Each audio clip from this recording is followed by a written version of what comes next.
दिल्ली के बीचों बीच पत्थर का एक ऐसा दरवाजा खड़ा है जिसे हर देशवासी देखकर कहता है, वाह कितना खूबसूरत मॉन्यूमेंट है। ये है इंडिया गेट, इंडिया की पहचान। लेकिन क्या आप जानते हो कि इंडिया गेट सिर्फ एक टूरिस्ट स्पॉट नहीं है, बल्कि एक जिंदा दास्तान है दर्द, बलिदान और देशभक्ति की। ये वही जगह है जहां हवा के साथ एक कहानी घूमती है, 13,000 से ज्यादा फौजियों की कुर्बानी की कहानी। पर सवाल ये है, इंडिया गेट बनाया किसने, क्यों बनाया गया ये, और इसके पत्थर के अंदर जो बहुत सारे नाम लिखे हैं वो नाम किसके हैं। तो चलो आज जानते हैं इंडिया गेट और उसके बनने की दास्तान, जो कि हर भारतीय के इतिहास से जुड़ी है। चलो शुरू करते हैं। इस सब की शुरुआत होती है साल 1914 से। उस समय दुनिया पहली बार एक ग्लोबल युद्ध देख रही थी, वर्ल्ड वॉर 1। उस वक्त भारत अंग्रेजों के अंडर था और लगभग 13 लाख भारतीय सैनिकों को यूरोप, अफ्रीका और मिडल ईस्ट के बैटल फील्ड्स में भेजा गया और उनमें से करीब 70,000 ने अपनी जान दे दी। अंग्रेज वर्ल्ड वॉर 1 जीत गए और उन सोल्जर्स के नाम को अमर करने के लिए ब्रिटिश सरकार ने फैसला लिया एक ऐसा मेमोरियल बनाया जाए जो इन इंडियन जवानों की याद में हमेशा खड़ा रहे। और यहाँ से शुरुआत हुई इंडिया गेट की।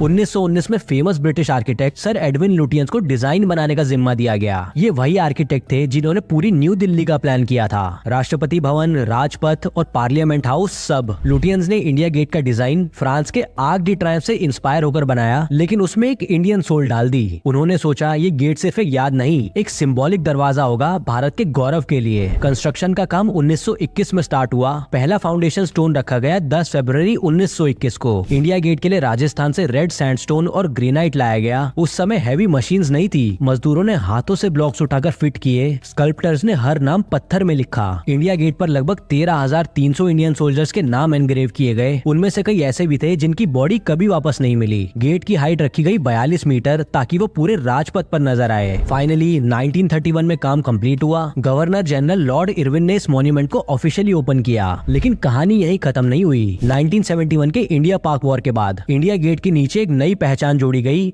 अमर जवान ज्योति। एक हमेशा जलती फ्लेम उन सोल्जर्स के लिए जिन्होंने भारत के लिए अपनी जान दी। उसके ऊपर लिखा था अमर जवान और उस फ्लेम के चारों तरफ रखी थी 4 राइफल्स और एक सोल्जर का हेलमेट। 1972 से लेकर 2022 तक ये ज्योति बिना बुझे जलती रही और उसके बाद इसे राष्ट्रीय वॉर मेमोरियल की फ्लेम के साथ मर्ज कर दिया गया। आज इंडिया गेट सिर्फ एक स्मारक नहीं, एक इमोशन है। शाम के वक्त जब लाइट उस पर पड़ती है और आसमान नारंगी हो जाता है तो लगता है जैसे वो सोल्जर्स अब भी वहाँ खड़े हैं। हर रिपब्लिक डे परेड यहीं से शुरू होती है